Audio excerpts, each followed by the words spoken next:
Halo guys, walaupun beberapa minggu ini kita ada di rumah, kita nggak bisa ke gereja, tetap pantengin video firman Tuhan di YouTube, karena firman Tuhan dimanapun itu tetap untuk menegur kita dan menyadarkan kita. Bangun hubungan kita sama Tuhan lebih lagi, kita bangun hubungan sama keluarga juga lebih lagi, biar kita makin erat, biar kita terus koneksi sama Tuhan, kita terus berharapan sama Dia. Jangan lupa kalau Tuhan juga udah sertain kita selama ini. Biarlah semua ini cepat berlalu, amin. Supaya kita bisa bertemu juga di ibadah youth setiap minggunya.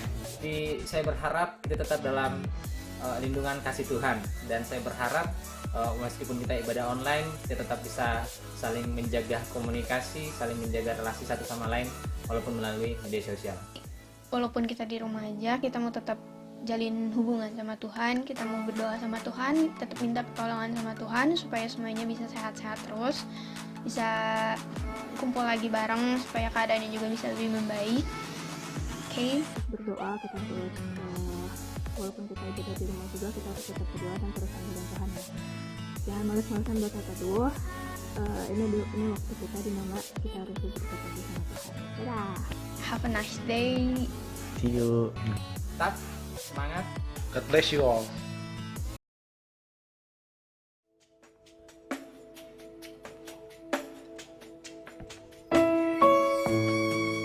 Kami mau rendahkan hati kami datang kepadamu ya Tuhan. Kami mau bawa setiap sembah kami di hadapan-Mu Tuhan. Sebab kami sadar kami adalah penyembah-penyembah-Mu ya Tuhan. Terima kasih Tuhan Yesus, terima kasih. Di setiap kami ya Tuhan. Pujian dan syukurku ku bawa padamu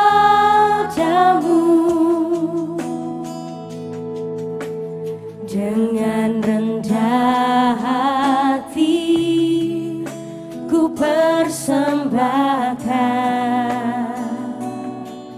Oh, sadar bila ku ada hanya karena anugerah, bukan karena kekuatanku. Mari sekali lagi nyatakan pujian, pujian dan syukurku ku bawa padamu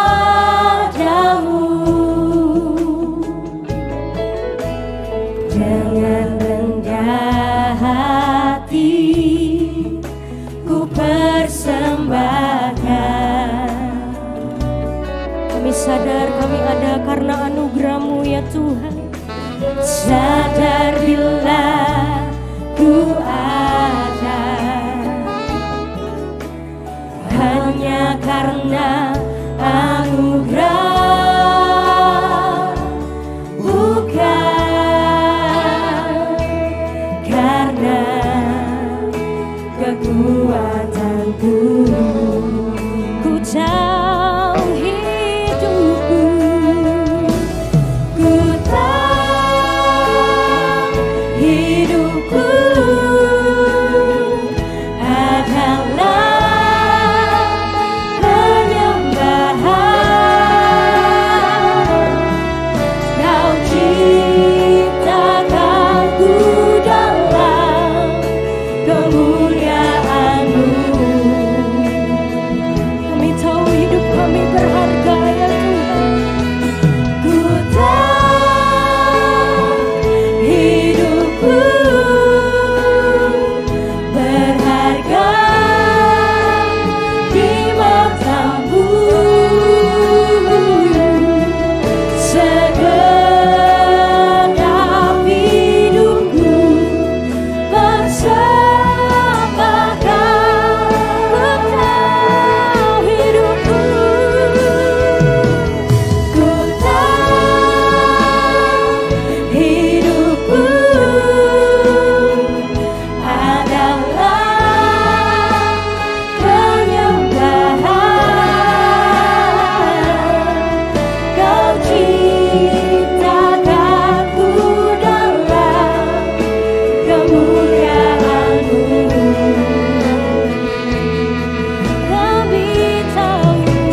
Shalom teman-teman, selamat pagi, siang, sore, malam. Entah jam berapapun teman-teman nonton video ini, saya ucapkan shalom, salam damai sejahtera buat kita semua. Haleluya. Nah teman-teman,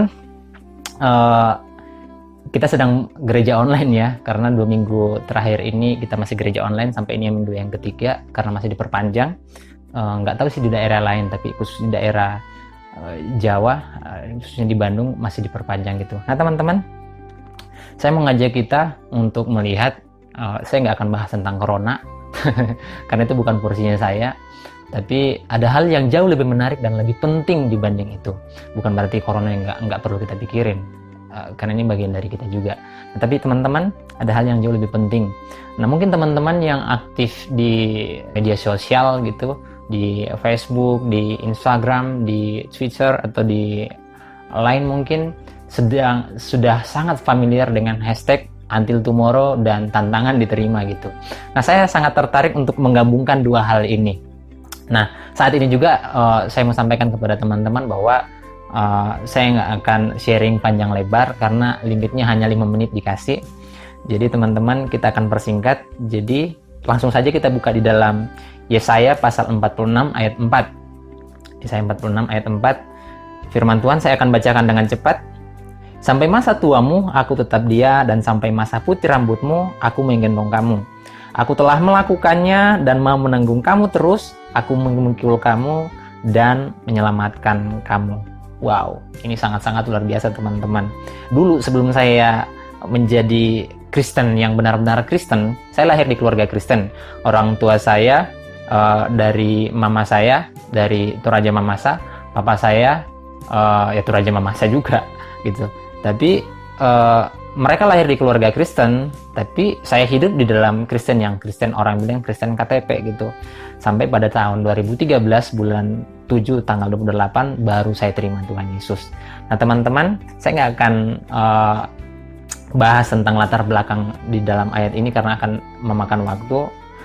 Tapi kita mau lihat sama-sama di dalam perbagian di dalam ayat 4 ini, kita mau bahas bersama-sama.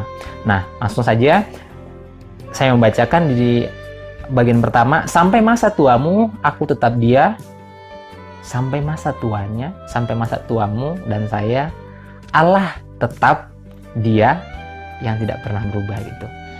Artinya tetap di sini teman-teman boleh garis bawahi di sini. Tetap ini artinya yang saya catat, Allah yang konsisten dan tidak pernah berubah sekalipun saya dan saudara-saudara berubah gitu. Artinya Tuhan Yesus, kasihnya Tuhan Yesus tuh nggak pernah berubah karena kondisi kita. Tuhan Yesus tuh nggak pernah berubah kasihnya karena moodnya kita berubah. Nggak. Allah itu tuh Allah yang konsisten, yang tidak pernah berubah sekalipun kita berubah. Yang kedua, sampai masa putih rambutmu, aku menggendong kamu. Tuhan Yesus bilang, sampai masa putih rambutmu, aku menggendong kamu. Kalau di dalam bahasa aslinya yang saya lihat di sini, kata menggendong ini dipakai kata memeluk gitu ya. Memeluk, artinya memeluk dengan erat gitu. Bedanya kalau menggendong mungkin kutimang-timang atau taruh entah gimana gendongnya. Tapi kalau memeluk itu benar-benar dipeluk erat-erat gitu teman-teman. Nah, selanjutnya, aku telah melakukannya dan mau menanggung kamu terus. Wow. Aku telah melakukannya dan mau menanggung kamu terus. Teman-teman tolong digaris bawahi lagi telah melakukan di sini. Kenapa sih nggak dipakai kata akan gitu? Karena ini sesuatu yang sudah Yesus lakukan. Ini sesuatu yang sudah Dia kerjakan, bukan baru akan dikerjakan gitu. Makanya dipakai kata aku telah melakukannya dan mau menanggung kamu terus. Tapi ada masalah di sini. Masalahnya di mana? Ya masalahnya banyak yang ragu tentang ini. Masa iya Tuhan Yesus mau segitunya, mau menggendong kita, mau memeluk kita, Dia yang tidak pernah berubah. Kenapa banyak yang ragu? Masa iya? Kenapa banyak yang ragu? Iya, karena masih diselimuti dengan kekhawatiran, ketakutan, dan banyak tekanan yang lain. Nah teman-teman, karena hal itu sendiri juga yang membuat orang jadi nimbang-nimbang. Kalau saya terima Tuhan Yesus, kalau saya percaya sama Tuhan Yesus, ya saya akan mengalami tekanan, saya akan diintimidasi dan sebagainya macamnya. Nah teman-teman, selanjutnya, aku mau memikul kamu dan mau menyelamatkan kamu.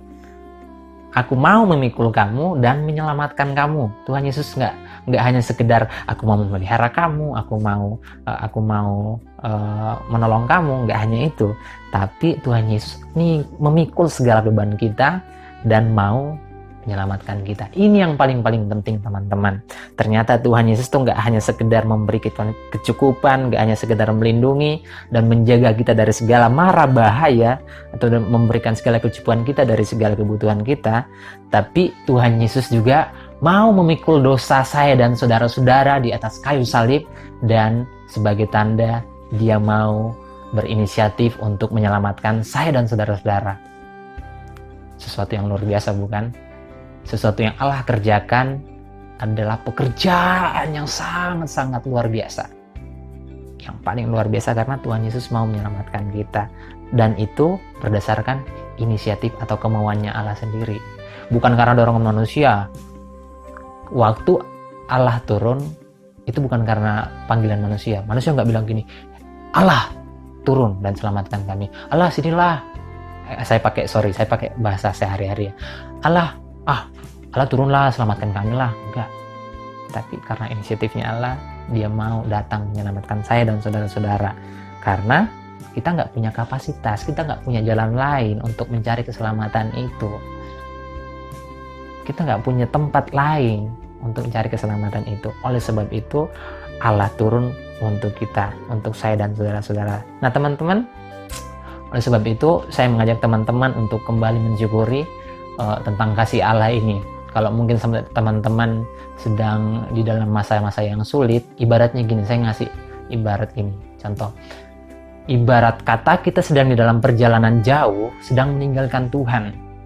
Saat ini tuh Tuhan mau atau sedang memanggil kita untuk, Royan, kamu tuh udah jauh, terlalu jauh jalan dari saya. Kamu sudah berjalan jauh, sangat-sangat jauh dari Tuhan. Oleh sebab itu kamu harus menepi. Royan, kamu menepi sejenak. Kamu menepi dan merenungkan kasih Tuhan. Saat teduh, kamu ingat kasihku sejauh ini aku memelihara Royan. Saat ini, selama ini Allah nggak pernah ninggalin kamu. Aku loh bapakmu. Anakku, kembalilah. Wow, luar biasa teman-teman. Jadi saya juga tertarik dan sangat-sangat diberkati dengan captionnya hambanya Eca Sumandri di dalam cuitannya di Instagram beberapa hari yang lalu. Beliau sempat mengatakan begini, kalau dengan kasus corona ini kita sebagai orang percaya belum mudeng atau belum ngeh dengan tegurannya Tuhan, entah dengan teguran sekeras apa lagi supaya kita benar-benar kembali kepada Tuhan. Jangan sampai teman-teman, jangan sampai kita mengalami teguran yang lebih dahsyat lagi dari corona ini, baru kita kembali ke Tuhan. Oleh sebab itu, saya mengajak teman-teman, baik teman-teman yang mungkin selama ini terlalu sibuk dengan pekerjaannya, atau mungkin selama ini terlalu sibuk dengan melayani gitu, sampai lupa bangun komunikasi yang intim dengan Tuhan. Yuk, mari sama-sama kita kembali. Mari sama-sama kita kembali bangun komunikasi yang baik dengan Tuhan. Ada koneksi yang baik dengan Tuhan. Ya mungkin selama ini hilang. Ya mungkin juga selama ini koneksi antara ayah dan ibu, antara ayah dan anak, ibu dan anak, itu sebaliknya orang tua dan anak, saudara antara adik dan kakak yang mulai hilang. Mungkin Tuhan mau supaya di dalam sebuah keluarga yang kita bangun di rumah, Tuhan mau supaya itu kita bangun lagi, kita jalin relasi yang semakin erat di hadapan Tuhan. Nah teman-teman juga saya ingatkan kembali juga, nah jangan sampai teman-teman yang jadinya 2 minggu ini, bahkan ini yang minggu yang ketiga untuk gereja online, jadinya terlalu nyaman setelah beres masa liburnya ini beres, wah ternyata Kak Royan gereja online aja lah, kan sama aja ke gereja dan gak ke gereja gitu. Kan yang penting hatinya. Aduh, alibimu boy. Nah teman-teman, jangan sampai itu kita terlalu nyaman. Karena yang kita butuhkan adalah persekutuan bersama dengan orang-orang percaya gitu. Nah teman-teman, oleh sebab itu saya mengingatkan bahwa jangan terlalu nyaman dengan sesuatu yang membuat kita jauh dari persekutuan. sesama orang beriman. Oleh sebab itu, kembali lagi saya mengingatkan kepada teman-teman bahwa sebagai orang-orang percaya kita harus saling support, kita harus saling menguatkan, kita harus saling meneguhkan satu sama lain. Ingat, ketika ada yang mulai jatuh, kita ingatkan kembali, kita teguhkan kembali, kita topang sama-sama, kita rangkul bareng-bareng supaya dia juga kembali kepada Tuhan. Nah, mungkin saat ini teman-teman sedang mengalami kelelahan, ya ini waktunya Tuhan panggil kita untuk rehat sejenak, untuk kembali kepada Tuhan. Oke, amin firman Tuhan. Kita mau berdoa. Bapa di surga, kami sungguh mengucap syukur kalau Tuhan boleh kembali mengingatkan kepada kami sebagai orang percaya, kami harus tetap mengandalkan kasih Tuhan, kami harus selalu mengingat kasih Tuhan yang terjadi dalam kehidupan kami. Oleh sebab itu Tuhan Yesus terus tuntun kami, sertai kami, sehingga setiap apapun yang kami lakukan boleh menyenangkan hati Tuhan, mempermuliakan nama Tuhan. Terima kasih Bapa di surga, kami berdoa juga untuk bangsa dan negara kami secara khusus, setiap dunia yang mengalami, negara-negara yang mengalami polemik global ini Tuhan Yesus, kami berdoa supaya Tuhan pulihkan. Kalaupun ada di antara kami anak-anak Tuhan yang kena dari dampak polemik global ini Tuhan Yesus, kami berdoa supaya Tuhan boleh tetap memelihara kami, Tuhan boleh tetap menunjukkan kasih-Mu kepada kami Tuhan Yesus, sehingga Tuhan Yesus mungkin melalui kejadian ini kami boleh menyaksikan kasih Tuhan yang begitu luar biasa dalam kehidupan kami. Terima kasih Bapa di surga, terima kasih, kami berdoa dan kami mengucap syukur di dalam nama Tuhan Yesus Kristus. Amin.